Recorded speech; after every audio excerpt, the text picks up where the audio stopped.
Assalamualaikum warahmatullahi wabarakatuh. Saya Muhammad Syakir Hazim bin Azamri, berjilid 04111329.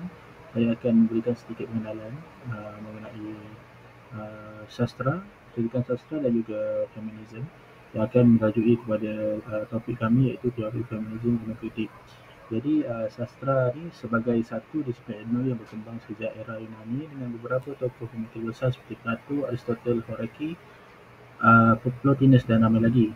Menurut Kamus Dewan edisi keempat, sastra ialah kesusastraan hasil seni karya tulisan dalam bentuk prosa atau puisi yang mempunyai ciri-ciri keistimewaan tertentu. Menurut Etiu pula, pada tahun 1995, Isbah 3 dalam tradisi sastra Melayu, makna kesusastraan itu sendiri mencerminkan sifat indah yang ada pada karyanya. Awalan su yang terangkum dalam perkataan kesusastraan itu bererti baik dan indah, sehingga dapat dibandingkan dengan ballast letter. Okay. Seterusnya kita pergi kepada pendidikan sastra.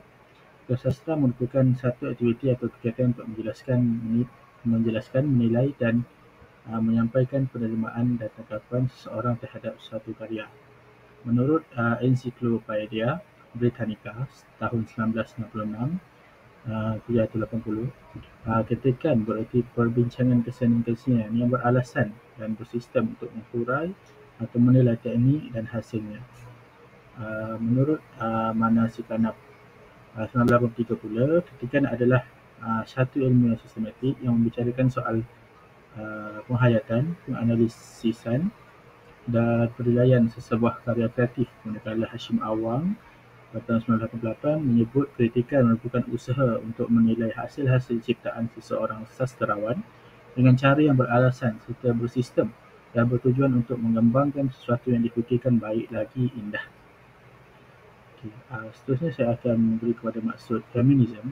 Feminisme di sini merujuk kepada satu aliran pemikiran, gerakan sosial dan kerangka teori yang menekankan perjuangan untuk mencapai kesaksamaan jantina, khususnya dalam aspek politik, ekonomi, sosial dan budaya. Menurut Tong 2009 dan Welby 1990, feminisme berusaha mencabar serta menstruktur semula sistem patriarki yang menampilkan ketidakseimbangan kuasa antara lelaki dan wanita, di samping memperjuangkan hak dan maruah dan kebebasan wanita agar diiktiraf secara adil dalam semua lapangan kehidupan. Seterusnya kita akan pergi kepada latar belakang. Okay, latar belakang ni dibahagikan pada tiga bahagian, iaitu teori sastra, kritikan sastra dan teori sastra feminisme. Baiklah, teori sastra dapat disebut sebagai bidang ilmu yang meneliti sifat-sifat yang terdapat dalam teks kesusastraan yang berkaitan dengan teori itu sendiri. Bidang teori memberi pendedahan kepada para pengkaji dan penganut sastra untuk memasuki laman teks kesusastraan bagi memahami apa jua fenomena baik secara intrinsik maupun ekstrinsik. Penjelasan ini mendekati maksud yang diberikan oleh Manasikana pada tahun 1998 tentang bidang teori sastra, iaitu teori sastra ialah suatu bidang yang berkaitan dengan pemahaman tentang definisi, hakikat, prinsip konsep, generologi, hipogram dan sebagainya. Jadi seterusnya merujuk kepada latar belakang kritikan sastra. Kritikan sastra merangkumi aktiviti melakukan penilaian, penafsiran, penganalisisan dan hukuman terhadap suatu teks sastra atau kesusastraan. Rim Wallet pada tahun 1988 menyatakan kritikan sastra meliputi pengajian tentang karya seni sastra. Dan N. Jeffer pada tahun 1988 menyebutkan kritikan pada amnya bermakna perbincangan tentang karya kesusastraan yang menumpukan perhatian kepada pengalaman membaca. Dan seterusnya kita akan pergi kepada latar belakang teori sastra feminisme. Jadi teori sastra feminisme ini awalnya berakar pada aliran feminisme yang muncul di barat, seperti yang saya ceritakan pada pengenalan tadi, sebagai gerakan-gerakan yang memperjuangkan hak-hak kaum wanita dan kedudukannya setara dengan kaum lelaki. Jadi teori ini difahamkan menerusi tiga peringkat global. Yang pertama adalah peringkat global pertama, first wave, yang lebih menumpukan pada aspek-aspek persamaan hak. Yang kedua, peringkat gelombang kedua, second wave, atau dikenali dengan feminism gender yang lebih radikal dengan menuntut kepentingan wanita secara menyeluruh. Dan yang ketiga adalah peringkat gelombang ketiga, third wave, yang lebih menumpukan tumpuan di dalam teks dengan kepercayaan bahawa realiti adalah teks, baik yang berbentuk lisan, tulisan maupun gambar. Jadi dalam kajian teori feminisme kinokritik, kita akan masuk ke dalam bahagian peringkat gelombang yang ketiga. Untuk bahagian objektif kajian, objektif yang pertama ialah mengenal pasti perkembangan teori feminisme ginokritik yang terdapat dalam penulisan sastra.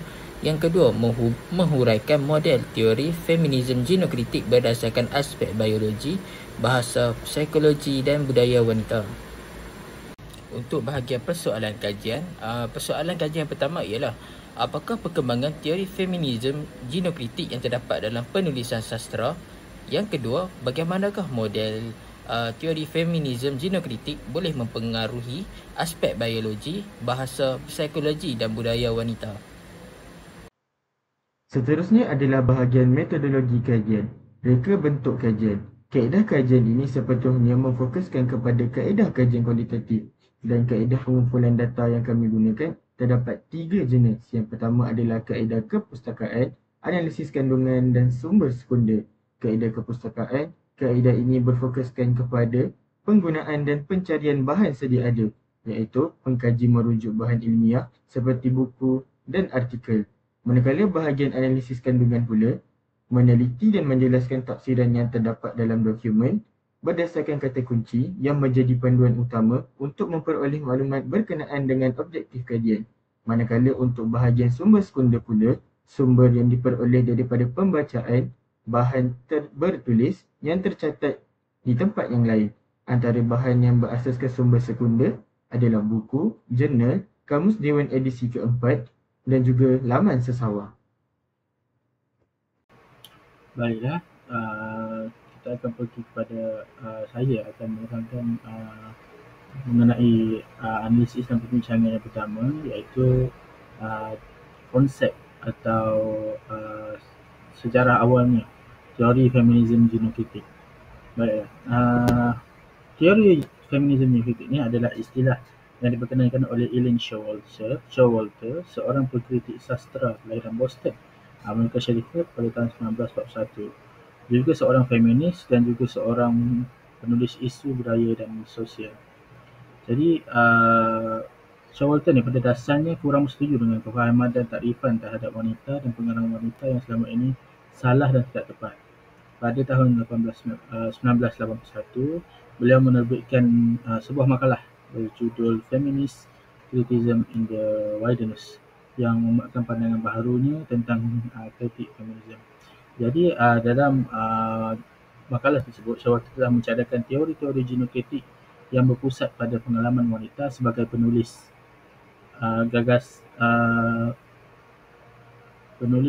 yang bertujuan untuk membina kerangka kerja untuk analisis kesusastraan wanita, woman as a writer, yang berbeza dengan kritik feminisme sebelumnya yang berasaskan wanita sebagai pembaca, woman as a reader. Maknanya beliau telah menambah baik teori daripada wanita sebagai pembaca kepada wanita sebagai penulis, iaitu pengarang sastra. Jadi menurut Suhaimi Abdul Aziz pada tahun 2014, dengan menerima wanita sebagai pengarang karya-karya yang dikaji, maka makna, tema, genre dan struktur karya sastra itu datang daripada wanita. Jadi kita perlu tahu apa itu ginokritik.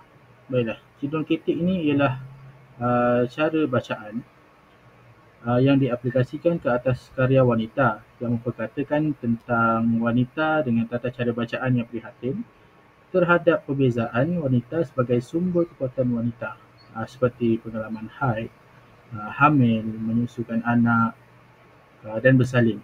Jadi pengalaman-pengalaman yang memang tidak boleh dilalui oleh lelaki dan oleh itu dapat diungkapkan dengan tepat hanya oleh wanita sahaja.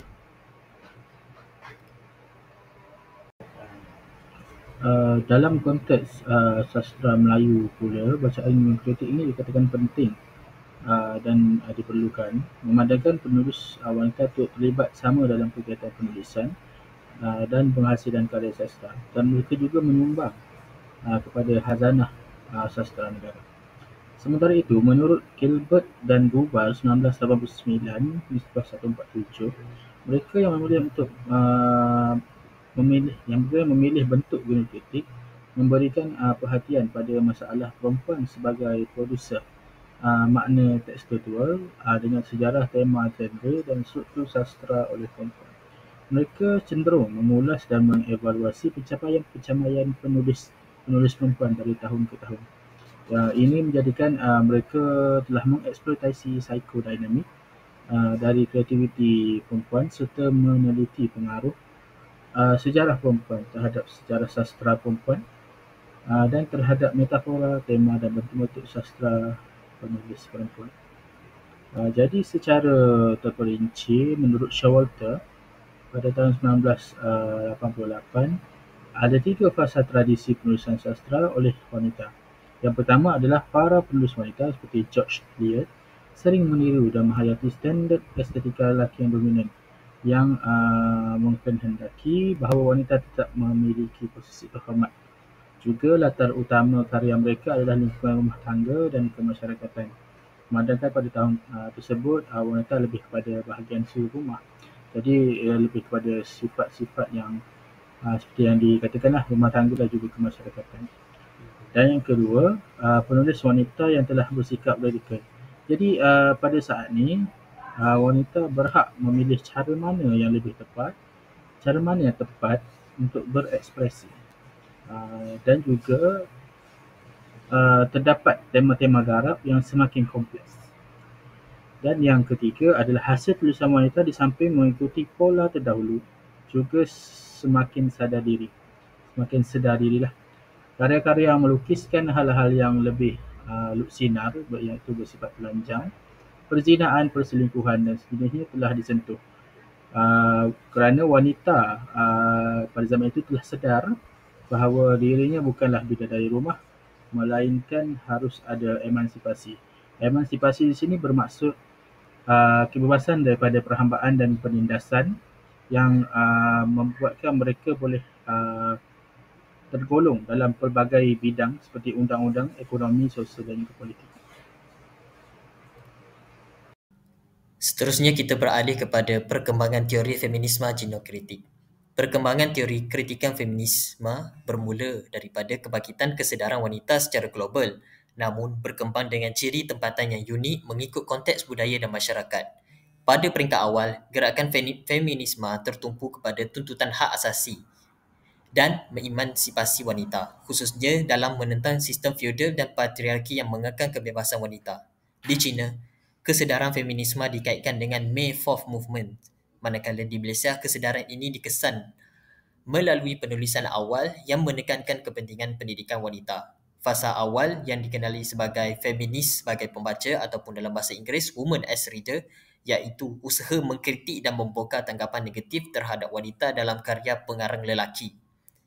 Transformasi penting berlaku apabila tumpuan beralih kepada wanita sebagai pengeluar makna melalui pendekatan ginokritik yang diperkenalkan oleh Ellen Showalter 1979.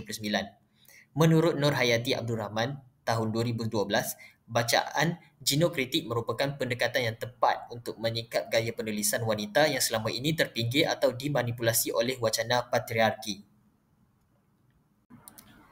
Dalam perkembangan teori feminisme ginokritik boleh kita bahagikan kepada 4, iaitu model biologi, model linguistik, model psikologi dan model budaya. Dalam model biologi, sastera wanita dianggap lahir daripada pengalaman tubuh badan wanita seperti kehamilan, seksualiti dan identiti fizikal. Contohnya dalam Perempuan Tanpa Dosa, pengalaman kehamilan watak Lily mengukuhkan identiti wanita sebagai subjek naratif. Seterusnya, bagi model linguistik pula, wanita membina suara dan bahasa mereka sendiri untuk menzahirkan keinginan serta menentang autoriti patriarki. Contohnya dalam Ombak Bukan Biru, watak Imrah digambarkan sebagai wanita berpendidikan dan lantang bersuara. Seterusnya, dalam model psikologi ginokritik meneliti psikodinamik kreativiti wanita, termasuk konflik emosi, trauma dan kejujuran perasaan. Watak Siti Munirah dalam diari seorang jururawat memaparkan kekuatan psikologi melalui pendekatan kerohanian. Seterusnya, yang terakhir iaitu model budaya, iaitu menggabungkan elemen sosio-budaya, agama dan nilai tempatan, khususnya dalam konteks timur. Kemunculan feminisme talbiyah pada tahun 2018 menegaskan bahawa identiti wanita terbina melalui kesedaran sosial dan penyerahan diri kepada Allah Subhanahu Wa Taala. Okey, seterusnya kita beralih kepada objektif kedua, iaitu menguraikan model teori feminisme ginokritik berdasarkan aspek biologi, bahasa, psikologi dan budaya wanita. Aspek yang pertama ialah penulisan wanita dan biologi wanita. Menurut Nik Nurul Najwa, Muhammad Yassin dan Mas Rinawati Ahmad 2024, model biologi wanita merupakan satu pendekatan yang melihat kepada perbezaan teks yang ditentukan oleh aspek biologi atau tubuh badan. Menurut Intan Purnamasari dan Ratu Wardarita 2020, Showalter mengutip kata-kata dari tulisan Caesars dalam The Love of the Medusa yang menyebutkan more body has more writing, yang membawa maksud kritikan berasaskan biologi ini merupakan satu pendekatan yang melihat kepada perbezaan teks yang ditentukan oleh aspek biologi atau tubuh. Menurut Kamus Kesusasteraan 2021 dalam Cik Nur Atirah Auni 2022, patriarki merujuk kepada sistem sosial yang meletakkan lelaki sebagai penguasa utama dalam bidang-bidang yang ada seperti pentadbiran, institusi sosial, pemilikan dan pewarisan harta. Sikap patriarki ini kerap digunakan oleh lelaki dalam menentukan kedudukan wanita terutamanya dan dalam erti kata lain, sebuah sistem yang menganggap kaum lelaki ditakdirkan untuk menentukan dan mengatur kelayakan wanita. Oleh itu, pendekatan Showalter melalui model ini adalah untuk mengangkat wanita lebih dalam menggambarkan struktur tubuh badan dalam penulisan berbanding lelaki. Penggunaan unsur-unsur biologi yang dimaksudkan adalah bertujuan untuk memperlihatkan cara wanita menulis tentang diri mereka dan wanita dengan adanya suara hati, perasaan dan keinginan yang betul. Perbezaan ini menunjukkan keunikan dan identiti penulisan wanita yang tersendiri berbanding penulisan lelaki. Aspek yang kedua ialah penulisan wanita dan psikologi wanita. Menurut Nik Nurul Najwa dan Mas Rinawati Ahmad 2024, model psikologi wanita merupakan kritikan feminis yang berorientasikan analisis psikologi yang mengaitkan perbezaan dalam penulisan wanita dengan semangat pengarang dan hubungan jantina dengan proses kreatif. Model ini mengaitkan perbezaan dalam karya wanita dengan pengalaman mental, emosi dan kesedaran diri pengarang serta hubungannya dengan jantina dan peranan sosial. Pendekatan ini cuba memahami jiwa dan diri wanita melalui analisis bagaimana tubuh, bahasa dan pengalaman sosial membentuk proses kreatif mereka. Menurut Showalter 1981 dalam Intan Purnamasari dan Ratu Wardarita 2020, beliau menegaskan bahawa perbahasan tentang psikologi wanita adalah berhubung dengan pengalaman peribadi yang boleh menentukan gaya, pemilihan persoalan dan cara pelukisan watak. Dengan menggunakan perspektif psikologi, ginokritik dapat menilai bagaimana pengalaman peribadi, kesedaran diri dan kesan jantina mempengaruhi pemilihan tema, gaya bahasa dan struktur teks dalam penulisan wanita. Menurut Nur Syifa Atika dan Cik Abdullah 2018, wanita sering dikaitkan dengan emosi yang sukar ditafsir atau diterjemahkan. Pengarang-pengarang wanita menggunakan hasil karya ini sebagai satu medium untuk mereka mengungkapkan segala yang tersimpan dalam hati maupun jiwa terhadap sesuatu perkara. Menurut Cik Nur Atirah Auni 2022, watak-watak dalam karya juga dikaitkan dengan psikologi dan pengalaman wanita. Setiap emosi yang diungkapkan pengarang dalam karya adalah berdasarkan situasi dan perasaan ketika mengarang. Oleh itu, pendekatan ini tidak mengutamakan analisis lelaki terhadap wanita tetapi menekankan pemahaman terhadap pengalaman dan jiwa wanita itu sendiri terhadap teks sastra. Model teori feminisme ginokritik seterusnya ialah penulisan wanita dan bahasa wanita. Bahasa wanita merupakan medium yang digunakan oleh para wanita untuk memperlihatkan atau mengekspresikan identiti, tindakan dan perasaan yang terdapat dalam diri mereka. Menurut Showalter, beliau berpendapat bahawa terdapat perbezaan khusus berdasarkan aspek bahasa antara lelaki dan wanita kerana bahasa wanita ini lebih mendalam dan banyak menerapkan unsur emosi serta intonasi. Bahasa wanita ini juga cukup berbeza dengan bahasa yang lain kerana telah melibatkan struktur ayat, strategi dan konteks persembahan bahasa dalam percakapan. Penulisan wanita dan bahasa wanita ini cukup terkenal dengan luahan perasaan mereka melalui lambang, imej dan sintaksis yang cukup mengelirukan. Penulisan wanita yang diterapkan dalam karya cukup lembut dan tidak gemar akan kekerasan sejajar dengan aspek biologi mereka. Model teori feminisme genokritik yang terakhir ialah penulisan wanita dan budaya wanita. Budaya wanita ini merujuk kepada komuniti nilai, institusi hubungan dan komunikasi yang luas sebagai jaringan komunikasi untuk seluruh wanita. Menurut Showalter dan dalam Nik Nurul Najwa Muhammad Yassin dan Masrinawati Ahmad 2024 menyatakan teori berdasarkan model budaya mungkin menyediakan cara yang lebih lengkap dan memuaskan untuk membincangkan keunikan serta perbezaan penulisan wanita berbanding teori berasaskan biologi, psikologi dan bahasa. Pada zaman Victoria dan Jacobson, memperlihatkan peranan wanita dan lelaki telah dipisahkan mengikut penulisan masing-masing. Melalui penulisan dan budaya wanita ini dapat merubah tindakan dan pandangan lelaki terhadap wanita berdasarkan pengalaman dan budayanya. Model penulisan wanita dan budaya wanita ini merupakan tindakan wanita membentuk kekuatan dan perpaduan melalui persaudaraan wanita bagi sebarang masalah terutamanya berkaitan dengan pandangan lelaki terhadap mereka.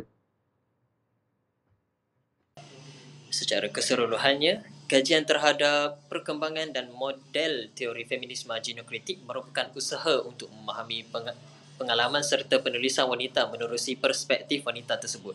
Kajian ini banyak menyelusuri perkembangan teori feminisme genokritik dengan lebih mendalam yang diperkenalkan oleh Alan Showalter, menumpukan analisis sastra kepada wanita sebagai pengarang dan pengeluar makna berasaskan pengalaman, suara dan kreativiti wanita sendiri.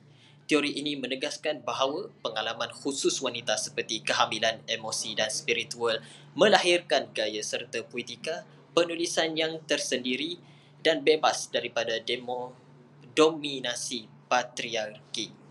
Selain itu, melalui kajian ini, pengkaji dapat mengetahui dan mengenali 4 model teori feminisme genokritik berdasarkan aspek biologi, bahasa, psikologi dan budaya wanita. Keempat-empat model teori feminisme genokritik ini memiliki perbahasan yang berbeza demi mengangkat martabat kaum wanita. Oleh itu, kajian berkenaan teori feminisme genokritik ini berperanan penting dalam mengangkat kesedaran berkenaan jati diri wanita. Sehubungan dengan itu, para sastrawan hendaklah sentiasa mengetengahkan teori ini agar